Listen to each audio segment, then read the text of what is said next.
안녕하세요 대표님들. 주소지를 저렴하게 사용할 수 있는 비상주 사무실, 많은 대표님들이 사업 경비를 줄이기 위해 택하고 있습니다. 또 비상주이다 보니까 공유 오피스나 소호 사무실을 자주 안 들르게 되는데요, 바로 거기서 문제가 발생해요. 보통 비상주는 총 임대료가 선불이에요. 1년 임대료를 납부했지만 계약한 지 두세 달이 지났는데 갑자기 공유 오피스가 폐업을 하게 되죠. 상주 서비스를 이용하게 되면 폐업 사실을 알 가능성이 높은데, 비상주는 공유 오피스의 운영자가 말해주지 않는 이상 알기 어렵습니다. 그리고 추후에 알게 되더라도 운영자가 잠수를 타게 되는 경우 돈을 돌려받지도 못해요. 소송을 걸면 되지 않냐고요? 1년 임대료가 기껏해야 30에서 40만원 선인데 그냥 똥 밟았다 생각하고 넘어가죠. 그래서 어떤 비상주 사무실을 조심해야 하는지, 그리고 계약서에 꼭 넣어야 할 조항을 알려드릴게요. 계약서에 넣어야 할 조항이 진짜 핵심이니까 끝까지 시청해주세요. 자, 질문 하나 드릴게요. 임대차 계약과 전대차 계약 중 어떤 게 폐업 가능성이 더 높을까요? 임대차 계약은 상가 주인이랑 바로 하는 계약이니 더 안전할까요? 전대차 계약은 상가 주인이랑 계약하는 게 아니니 더 불안할까요? 비상주 전문 공유 오피스의 마케팅으로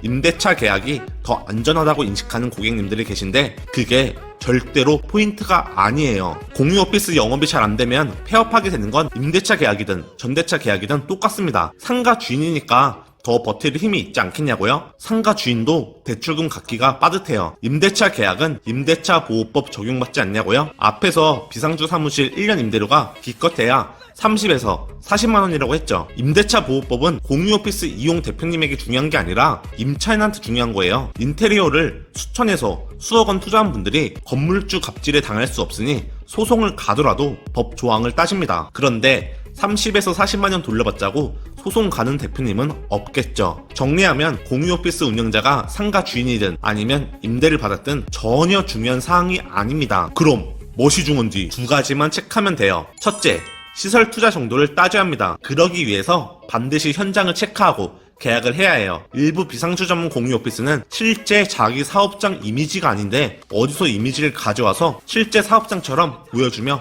환심을 사고 있습니다. 그런 곳을 실제 방문하면 동의실도 없고 책상과 의자 몇 개만 가져다 놓은 수준이죠. 이게 무엇을 뜻할까요? 시설 투자비 1에서 2천만 원도 들지 않았다는 거죠. 즉 언제라도 먹튀를 할 가능성이 있다는 겁니다. 공유 오피스는 기본적으로 시설업입니다. 그 말은 인테리어 투자가 많이 들어가는 사업이라는 거예요. 즉 인테리어 투자를 많이 한 공유 오피스는 파리가 날려도 폐업을 못합니다. 폐업하는 순간 2억에서 3억이 그냥 날아가니까요. 그래서 신규 오픈한 공유 오피스인데 현장에 가서 보니 인테리어를 신경 쓴 것 같다. 그러면 그곳은 최소 3년은 운영할 수밖에 없겠구나 라고 생각하고 안심하고 계약하시면 됩니다. 단 뒤에 알려드릴 계약서 조항이 있다면요. 임대차 계약인데 시설 투자 상태가 좋지 않다, 누가 봐도 허술하다 싶은 곳은 거르셔야 해요.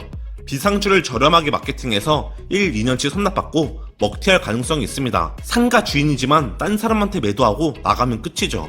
실제 사례인데요, 저희 대표님 중에 갑자기 공유 오피스가 폐업해서 당황스럽다고 하셨는데요, 그곳에 시설 투자 정도를 물어보니 그냥 책상과 의자만 갖다 놓은 수준이라고 합니다. 대표님, 임대차 계약, 전대차 계약이 핵심이 아닙니다. 비상주 전문 공유 오피스도 믿을 수가 없어요. 비상주 전문이라는 건 작은 평수의 공유 오피스를 말합니다. 그리고 시설 투자도 최소한 곳을 말하죠. 꼭 비상주 계약 전에 현장 방문을 추천드립니다. 둘째, 비상주 전문 공유 오피스는 위험할 수 있어요. 모든 비상주 전문 공유 오피스가 위험하다는 건 아니에요. 오해하지 마세요. 다만 오로지 돈만 보며 공유 오피스 사업을 시작했다면 사업 철학이 없죠. 비상주 사무실은 무한대로 늘릴 수 있으니 적은 투자금으로 돈을 벌 수 있겠다라는 게 비상주 전문 공유 오피스를 운영하려는 취지입니다. 그래서 꼭 비상주 전문이 아닌 상주 사무실도 제대로 갖춰져 있는지 체크해야 해요. 오히려 상주 전문이 폐업이나 먹튀 걱정에서 더 안전합니다. 그리고 진짜로 중요한 거 알려드릴게요. 계약서의 조항을 반드시 체크하세요. 전대인 또는 임대인의 사유로 폐업을 하게 될 경우 최소 한 달 전에 고지를 해줘야 하고 남은 금액은 환불해줘야 한다는 내용이 계약서에 반드시 있어야 합니다. 만약에 이 조항이 없다면 공유오피스 운영자는 폐업을 하고 나서 계약서 조항이 없지 않았냐고 지금 본인도 너무 힘들다고 적반하장식으로 이야기하면 할 말이 없게 됩니다. 제가 직접 공유오피스를 운영하면서 여러 대표님들과 상담을 하며 느낀 중요한 이야기를 오늘 나눠드렸어요. 저희 하남 최대 공유오피스 드림캐쳐스는 상주 전문 공유오피스입니다. 참고로 여기 보이는 배경이 드림캐쳐스는 아니에요. 저희 드림캐쳐스는 시설 투자금만 약 3억 원 가까이 들였을 정도로 공유오피스 사업에 진심이에요. 드림캐쳐스 운영자인 저는 나는 월급쟁이에서 이렇게 독립했다라는 책의 저자이기도 하고 절야강TV를 운영하는 10만 유튜버이기도 합니다. 즉 그럴 리는 절대 없겠지만 급작스럽게 폐업을 한다거나 먹튀를 하는 일은 제 명예를 걸고 절대로 없습니다. 그럼 오늘 결론을 간단하게 정리할게요.